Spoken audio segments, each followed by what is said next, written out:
안녕하세요. 지난주 건강한 식사 순서 잘 지키고 계신가요? 지난주 건강한 식단은 채소, 고기, 밥 순서였습니다.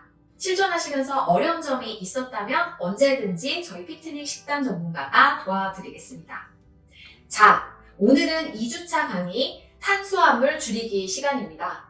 탄수화물은 우리 몸에 꼭 필요한 에너지를 공급하기 때문에 세포뿐만 아니라 뇌와 근육이 제 역할을 하는 데 도움을 줍니다. 한국인은 밥심이지 하는 말을 들어보셨을 겁니다. 한식에 밥이 차지하는 비율이 높습니다.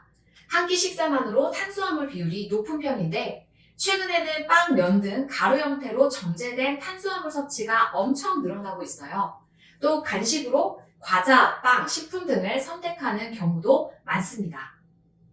탄수화물 중독증이란 말 들어보셨나요? 먼저 나의 탄수화물 중독 증상이 어느 정도인지 10개 항목 중에 몇 개에 해당되는지 스스로 체크해보면서 개수를 세어보도록 할게요. 이 증상 중에 3개 이상 해당될 경우에는 중독 가능성, 4개에서 6개는 중독 위험성, 7개 이상은 이미 중독이 되어 있다고 의심을 해봐야 됩니다. 탄수화물 중독증은 정제된 탄수화물인 빵이나 과자, 사탕 등 필요 이상으로 먹는 것을 이야기하는데요. 다른 중독 증상들처럼 뇌를 변하게 합니다. 그래서 식후에도 배가 부른데도 먹을 것을 찾게 되는 것입니다. 이러한 탄수화물 중독은 결국 습관 때문에 만들어지는 것이기 때문에 노력한다면 얼마든지 바꿀 수 있습니다. 그럼 탄수화물을 대체할 일상에서 손쉽게 응용할 수 있는 방법이 있는지 알아보도록 할게요. 밥을 드실 때는 흰 쌀밥보다는 현미나 잡곡밥으로 드셔보세요. 백미보다 단백질, 비타민이 풍부하므로 영양가도 높고 특히 식이섬유가 많기 때문에 포만감이 높습니다. 현미밥에 콩이나 팥, 각종 잡곡 등을 섞어 드시는 것도 좋습니다. 칼국수를 먹을 때는 호박, 양파 등을 먼저 건져 드시고요. 쌀국수를 먹을 때는 숙주, 양파 등 채소 건더기를 먼저 드셔보세요. 파스타를 드실 때는 꼭 샐러드를 먼저 챙겨 드시고요. 라면을 먹어야 될 때는 콩나물을 추가하는 것도 좋습니다. 여기서 각자 생각해보고 응용해볼 수 있는 질문 시간입니다. 기존 익숙해져 있는 여러분들의 탄수화물 섭취는 모두 제한할 수는 없고 2주 딱 1개에서 2개만이라도 대체해서 실천해 볼 수 있는 항목을 골라보도록 하세요.